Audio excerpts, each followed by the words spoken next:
দর্শক, রাজবাড়ীতে মুড়ি কাটা পেঁয়াজের দাম কমেছে, ন্যায্য মূল্য পাচ্ছেন না কৃষক। এ নিয়ে আরো জানাতে যুক্ত হচ্ছেন সহকর্মী মিঠুন গোস্বামী। মিঠুন, পেঁয়াজের দাম কেমন পাচ্ছেন কৃষক, কি বলছেন তারা?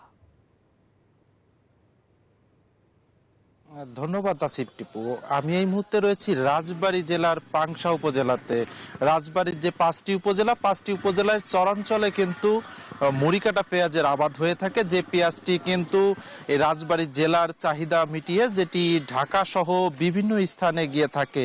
ইতিমধ্যেই কৃষকেরা গত প্রায় 15 দিন যাবৎ কিন্তু মুড়িকাটা পেঁয়াজটি তাদের ক্ষেত থেকে তুলতে শুরু করেছে, যে পেঁয়াজটি কিন্তু এই বাজারে আসতে শুরু করেছে। আমরা এই মুহূর্তে যে বাজার আছি সেখানেও কিন্তু পেঁয়াজ আছে, তবে পেঁয়াজের দাম নিয়ে কিন্তু কৃষকদের মধ্যে চরম ধরনের সংশয় কাজ করছে। কারণ যে দামে মুড়িকাটা পেঁয়াজের যে চারা কিনছে বা গুটি পেঁয়াজ কিনছে, তার থেকে কিন্তু এখনকে যে পেঁয়াজ তার অনেক কম দামে বিক্রি করতে হচ্ছে।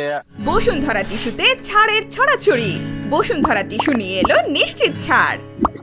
আজকে আমরা বাজারে এসে যেটি জানতে পেরেছি এবং কৃষকদের কাছ থেকে, তারা বলেছে যে প্রতি মণ পেঁয়াজ কিন্তু 15 থেকে 1600 টাকা করে বিক্রি হচ্ছে, যার কারণে কিন্তু তাদের খরচ অর্ধেকও উঠবে না এমনটি কিন্তু বলেছে। আর যদি এইভাবে চলতে থাকে তাহলে কিন্তু কৃষকেরা, এই রাজবাড়ী জেলার কৃষকেরা এই মুড়িকাটা পেঁয়াজের আবাদ থেকে অনেকটাই সরে আসবে। তাহলে কিন্তু দেশে যে মুড়িকাটা যে পেঁয়াজের চাহিদা সেটিও কিন্তু এক ধরনের প্রভাব পড়বে।